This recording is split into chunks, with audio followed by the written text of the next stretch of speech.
عشان كده هو مقسم، الصلاة مقسمة إلى صلاة صلح وصلاة مزامير وصلاة شكر وإلى آخره. واخد بالك انا بقصد ايه؟ يعني عندك حاجات كتير. الرهبان والكهنة والقساوسة والآباء هم اللي صنعوا الحاجات دي، لم تكن من صنع المسيح 100%. لا يا سيدي الكريم، السيد المسيح عليه السلام وهي مذكورة في الأناجيل الأربعة عندما ظهر لتلاميذه كما قال الكتاب المقدس بعد القيامة من الأموات، فسألوا التلاميذ قالوا له يا معلم بماذا تعلمنا أن نصلي؟ علمنا نصلي نقول إيه؟ قال لهم إيه المسيح؟ قال لهم صلاة واحدة فقط هي التي ذكرت. قال لهم قولوا أبانا الذي في السماوات ليتقدس اسمك ليأتي ملكوتك.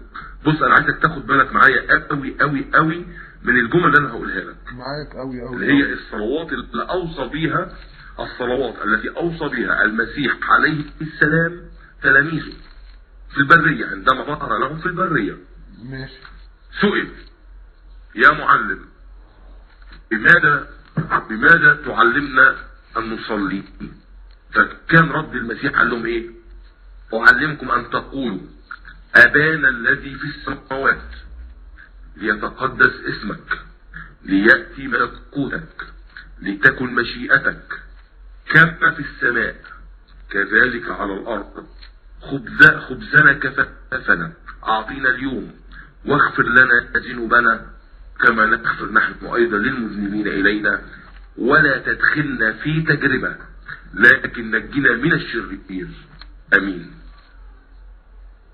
نعم. خدت بالك من الجمل؟ 11 جملة أو 10 جمل أوصى بهم المسيح عليه السلام. لم يقل لهم توجهوا بالصلوات وقولوا يا الله يا يسوع المسيح، قال لهم قولوا أبانا الذي في السماوات. ولاحظ كلمة أبانا هنا. نعم. أبانا يعني أبوك الذي في السماوات. صحيح. إذا هو ليس أبيه وحده.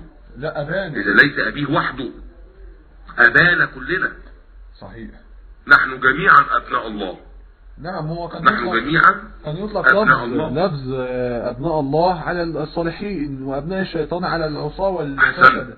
هو لفظ يعني لفظ مفهوم يعني، لكن هو مذكورة في أكثر من موضع إن يعني أنا في الآب والآب فيه وأنتم فيا. نعم. يعني القصة احنا يعني فهي دي الصلاة اللي علمها المسيح، اللي أوصى بها المسيح عيسى ابن مريم. ده كمان حسب ايه؟ حسب الكتاب المقدس مش حسب الإسلام. تعالى احسن تعالى بقى للمصيبة الكبرى. للمصيبة الكبرى. في مصيبة كبيرة جدا ان نهاية الصلاة التي اوصى بها المسيح عليه السلام كانت كلمة امين. ولا تدخلنا في تجربة لكن نجينا من الشرير امين. جم ابائنا الاساقفة والكهنة المحترمين والرهبان بعد مجمع نقية، طبعا انت اكيد عارفه، هنجيله ان شاء الله في مجمع نقية طبعا. هنيجي للحدوته بتاعته. هنيجي لحدوته دي. اضافوا كلمة جميلة جدا في نهاية الصلاة، وعشان اكون صادق معاك حتى لا اجزم بشيء غير مؤكد، مش هل مجمع نقية هو اللي ثبت الجملة دي اللي انا هقولها لك دلوقتي، ام اجتهادات الاباء الكهنة والاساقفة فيما بعد والرهبان؟ وهي جملة ايه؟ بالمسيح يسوع ربنا. بالمسيح يسوع ربنا امين. اتحدى المرة الثالثة ان يأتي لي شخص من الكتاب المقدس بهذه الجملة مذكورة في الصلاة التي اوصى بها المسيح عليه السلام. اتحدى. فعلى اي اساس انت تقول في صلاتك ايها المسيحي في نهايتها بالمسيح يسوع ربنا امين؟ ما معنى هذه الجملة؟ ما معناها؟ ايه معنى المسيح يسوع ربنا؟ انت بتقول 3 اسماء لربنا، يعني انت بتقول 3 اسماء للمسيح، عايز تثبت لنفسك بالخطأ ان المسيح هو الله؟ ايه العبط ده؟ ده عبط. لا يعني بتقول لي اصل هو اسمه المسيح وهو اسمه يسوع وهو ربنا. طب هل المسيح او هل يسوع اوصاك بهذه الجملة المثلثة الاسماء، ولا هي عشان تثبت بيها عقيدة التثليث اللي عندك بالمسيح يسوع ربنا؟ ما هو حضرتك يخرب بيتك. هو كان يعني احد الاشخاص المكروهين جدا، شخص مكروه، فقالوا له راح له احد الحكماء او احد الفلاسفه، قال له انا عاوز ابقى محبوب، انا عاوز ابقى محبوب. أيوه. فراح قال له مثلا هو اسمه مثلا يعني اسمه يسوع، أيوه. فهو مش محبوب، مش محبوب، فقال له سمي اسمك يسوع المحبوب. مين ده يسوع المحبوب؟ مين ده يسوع المحبوب؟ فاصبح محبوب خلاص. نعم. فهو عمليه برمجه المسيح يسوع ربنا، المسيح يسوع ربنا، كل مره، فانت خلاص من كتر التكرار عليك اصبح المسيح يسوع ربنا. عارف انت سخنتني قوي، انا ما كنتش عايز اتطرق في النقطه دي، بس انا سخنت معاك يعني.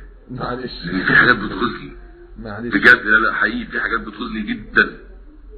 يعني نفسي واحد يطلع يقول لي يعني ايه المسيح يسوع ربنا، يعني ايه؟ فسرها لي اللي بتفهم ما معناها ومن اين اتيت بها وعلى اي شيء استندت عليها، يعني بتقولها باي مستند؟ هو قانون الإيمان بأساسه بجملته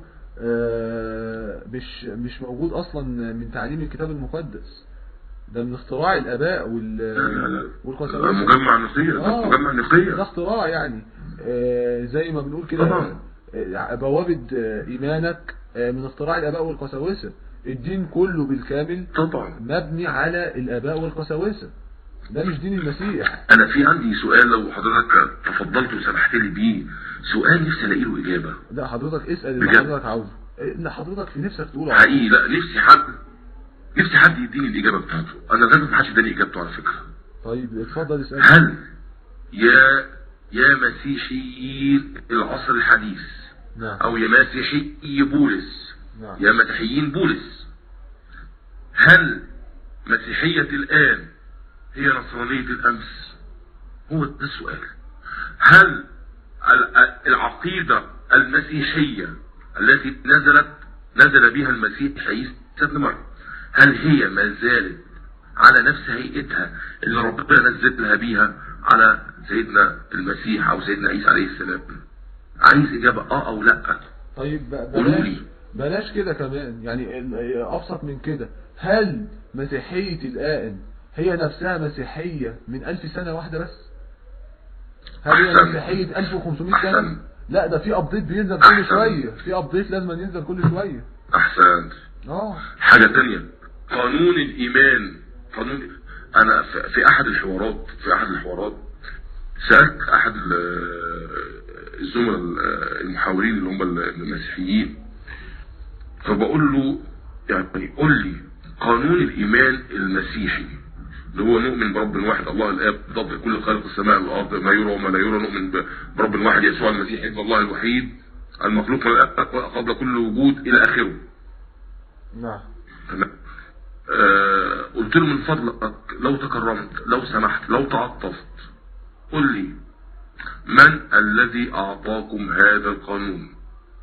هل اخذ هذا القانون عن المسيح عيسى ابن مريم عليه السلام، ولا مين اللي اداهولكم؟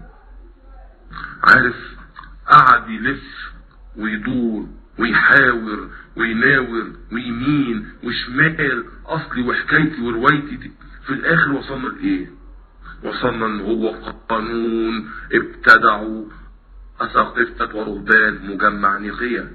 يا جماعة بتاخدوا قانون ايمان لدين من الاديان التي انزلها الله سبحانه وتعالى، بتاخدوه من فم بشر. ما هو يا استاذ يعني قانون غير سماوي يا استاذ المهتدي. لا، هو هيقول لك لا ده قانون سماوي لانه نزل عليهم بوحي من الروح القدس، الروح القدس اوحى لهم بيه. انا على فكره انا وانت دلوقتي الروح القدس جات لنا، ايه رايك بقى؟ ما الروح القدس عندنا انا جات لي الروح القدس دلوقتي وانا قاعد. ايوه انا جات لي الروح القدس دلوقتي قالت لي يا مهتدي اعمل لقاء وبلغ المسيحيين ان انت الرسول المنتظر ليهم. هيوافقوا؟ لا هيقول لك نختبر لا بجد هنقول لك نختبر الارواح وكلام من ده، وانت فين دلالاتك وانت فين معرفش ايه.